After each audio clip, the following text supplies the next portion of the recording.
श्री शिवाय नमस्तुभ्यम या हर हर महादेव। दोस्तों 18 सितंबर हरतालिका तीज के दिन 2 बत्ती वाला दीपक चुपचाप इस पेड़ के नीचे जलाना, आपकी सारी मनोकामना पूरी हो जाएगी। चाहे आपके परिवार में कैसी भी कष्ट हो, वह महादेव की कृपा से जरूर ही समाप्त हो जाएगा। जी हाँ दोस्तों, क्या आप जानते हैं कि भादों के महीने में पड़ने वाली हरतालिका तीज इतनी ज्यादा महत्वपूर्ण क्यों होती है? इसका क्या महत्व है, इसके बारे में कई बार आपने पूजा गुरुजी की कथा में सुना है। और यदि आप इस वीडियो को अगर सुन रहे हो, देख रहे हो, तो इसका मतलब है कि आपके जीवन में भी बहुत सारी कठिनाइयां हैं, कष्ट है, परेशानी है, जो कि आपके जीवन से खत्म होने का नाम ही नहीं ले रही है। आपकी कोई मनोकामना है जो काफी समय से पूरी नहीं हो रही है। कोई ना कोई तकलीफ, कष्ट हमेशा जीवन में लगा हुआ रहता है। तो ऐसे में आपको मात्र एक छोटा सा उपाय करना होगा। इस दिन 2 बत्ती वाला दीपक का उपाय, और आप जैसे ही इस उपाय को करेंगे तो धीरे धीरे करके आपकी सारी मनोकामनाएं पूरी होगी। आपकी जीवन में चल रही जितनी भी लड़ाई झगड़े जितने भी है, वह सब के सब खत्म हो जाएंगे। बस आपको इतना काम करना है कि इस वीडियो को ध्यान से बिना भगाए अंत तक देखना है। आपको पूजा गुरुजी की कथा से ही सुनकर और समझ करके पूरे उपाय को बड़े ही विस्तार से बताऊंगा। परंतु उससे पहले आप सबसे एक छोटी सी गुजारिश करूंगा कि जो लोग चैनल पर पहली बार आए हैं, चैनल को सब्सक्राइब जरूर कीजिएगा और वीडियो को लाइक करके कमेंट बॉक्स में हर हर महादेव जरूर लिखिएगा। खुद ब्रह्मा, विष्णु, महेश तीनों देवता मिलकर के आपकी सारी मनोकामनाओं को पूरा करेंगे। तो पूजन गुरुजी ने अपनी कथा में बताया था कि जो 3 देवता होते हैं, ब्रह्मा, विष्णु और महेश, उनकी जो धर है, उनकी जो अर्धांगिनियां हैं, कौन कौन आप सबको पता है? ब्रह्मानी, लक्ष्मी और साथ में पार्वती मैया। जब इन तीनों ने बहुत ज्यादा तप करके साधना करके इन तीनों को प्राप्त किया अपने पति के रूप में, तो तीनों देवताओं से उन्होंने एक वर मांगा था। तो उन्होंने क्या वर मांगा था? तो उन्होंने बोला था कि हमारे तप और साधना का फल जो है, उसे हर एक नारी को 30 के दिन प्राप्त हो। इसलिए ये 30 का बहुत ही ज्यादा महत्व माना जाता है। पुराणों के अंदर शिव महापुराण का नाम ले लीजिए या लिंग महापुराण का नाम लीजिए, ले विष्णु पुराण का नाम ले लीजिए, सभी के अंदर 30 का बहुत ही ज्यादा महत्व बताया जाता है। और संपूर्ण तप और साधना का फल भी मात्र एक व्रत करने से, जितने भी मेरी माताएं बहनें हैं, उनको ये वाला फल प्राप्त होता है। ठीक है, तो इस पूरे वीडियो के अंदर में आपको हम 2 महाउपाय के बारे में बताने वाले हैं, जो कि ना सिर्फ आपकी मनोकामनाओं को पूरा करेंगे, बल्कि आपकी जीवन के सारे अर्चना को भी खत्म करेंगे।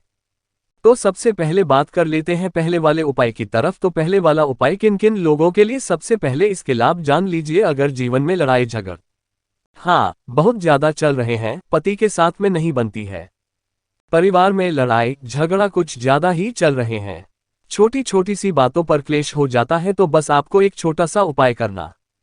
बस 30 के दिन तो पूजा गुरु जी का बहुत ही अद्भुत उपाय बताने जा रहा हूं, बहुत ही ध्यान से सुनिएगा। इस वाले उपाय को शिव शक्ति उपाय भी कहा जाता है। तो इस उपाय के लिए आपको इस तरीके से मात्र एक आटे का दीपक तैयार करना है। अब आटा कोई जरूरी नहीं, आप जौ का ले लीजिए या फिर आप गेहूं का ले लीजिए, जो भी आपके घर में है वह वाला आपको आटे का दीपक तैयार करना है। गोल या कैसा भी आप तैयार कर लेना, लेकिन इसके अंदर आपको इस तरीके से गोल बत्ती नहीं लगानी है। इसके अंदर लगानी है आपको 2 बत्तियां, और वह दोनों बत्तियां कैसे होगी?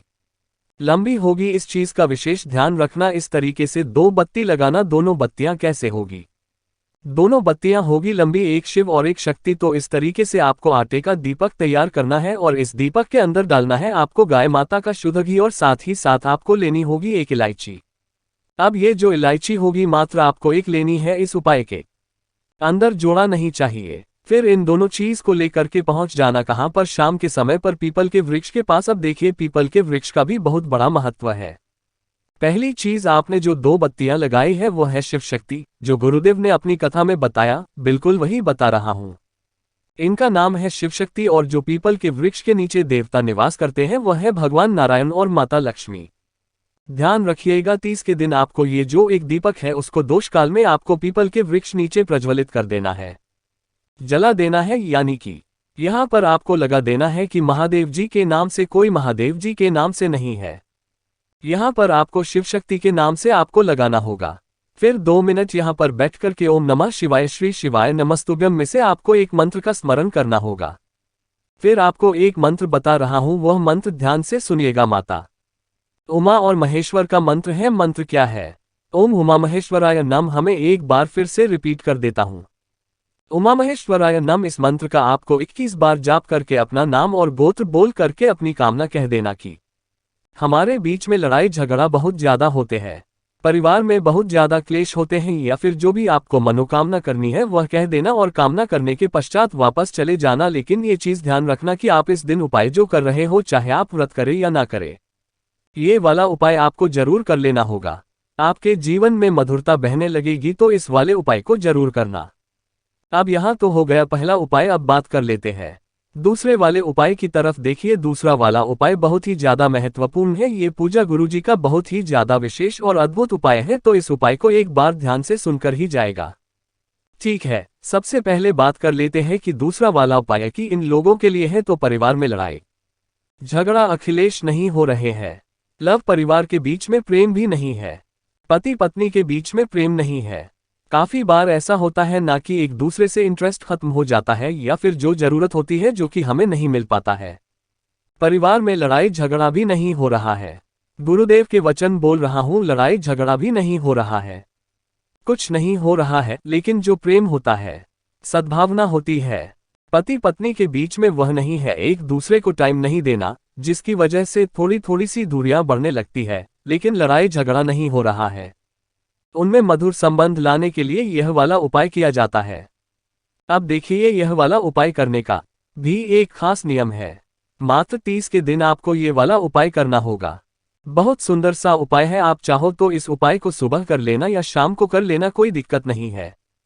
जो भी 30 आ जाए ना उस दिन कर लेना, ठीक है। लेकिन अभी जो 30 जा रही है उसमें इस उपाय को करना मत चूकिएगा, ठीक है। तो इसमें आपको इस तरीके से चाहिए होगा सफेद फूल। अब गुरुजी ने कोई निश्चित संख्या नहीं बताई कि आपको कितनी लेने हैं, जितनी ज्यादा आप ले सको ले लेना। फिर इससे आपको फूलों की माला बनानी है। ध्यान रखना कि जब भी आप इस माला को बनाएंगे ना, तो इसमें आपको सुई का प्रयोग नहीं करना है, ठीक है। तो बिना सुई के आप माला कैसे बनाएंगे, तो आपको बता दे कि जैसे कि आपने एक फूल लिया, तो उससे फूल का जो अंत होगा, मतलब कि जहां से आपने उससे फूल को तोड़ा है, उससे फूल की जो नीचे की दंगाली होगी, तो उसमें आपको धागा बांधना होगा। एक लंबा धागा लेना और बहुत सारे फूल को इस धागे में इसी तरीके से बांध लेना और एक बड़ी सी माला बना लेना। फिर इसके बाद एक लोटा ले लेना और पहुंच जाना मेरे देव आदिदेव महादेव जी के मंदिर शिवलिंग के पास में, ठीक है। जैसे ही आप यहां पर पहुंचेंगे, उत्तर दिशा की तरफ मुंह करके खड़े हो जाना है ना। ओम नमः शिवाय, श्री शिवाय नमस्तुभ्यम का स्मरण करके आपको एक लोटा शुद्ध जल पहले मेरे देव आदिदेव महादेव जी पर समर्पित कर देना। फिर आपको जो पूजा अर्चना करनी है वह भी आप कर लेना, कोई भी दिक्कत नहीं है। लेकिन अब ध्यान से सुनिएगा, आपको उस मंदिर में जाना है जहां पर शिव परिवार कुछ इस तरीके से विराजमान हो, जैसा कि आप देख रहे हो। एक तरफ गणेश जी भगवान है, एक तरफ सदानंद कार्तिकेय जी है, नंदी भगवान भी है और पार्वती माया भी है। अब आपने जो माला बनाई है, उस माला को पहनाने का तरीका देखिए। तो महादेव जी की शिवलिंग से लेकर के जो माता उमा है, यहां से करके ऐसे करके आपको फूलों की माला को पहना देना है। गुरुदेव ने बताया कि जब आप किस तरीके से सफेद फूलों की माला मेरे देव आदिदेव महादेव जी के गले में डाल करके मैं या पार्वती जी के गले में डाल देते हो, तो आप उनका मिलान करवा देते हो, शिव शक्ति का मिलन करवा देते हो। और उस मिलन का जो फल आपको महादेव प्रदान करते हैं, वह तो खुद मेरे देव आदिदेव महादेव ही जानते हैं। उनके सामने झोली पसार करके जो भी आप मंगलोगे ना, वह सब कुछ मिल जाएगा। इतना अद्भुत उपाय एक बार जरूर करिएगा। धन्यवाद।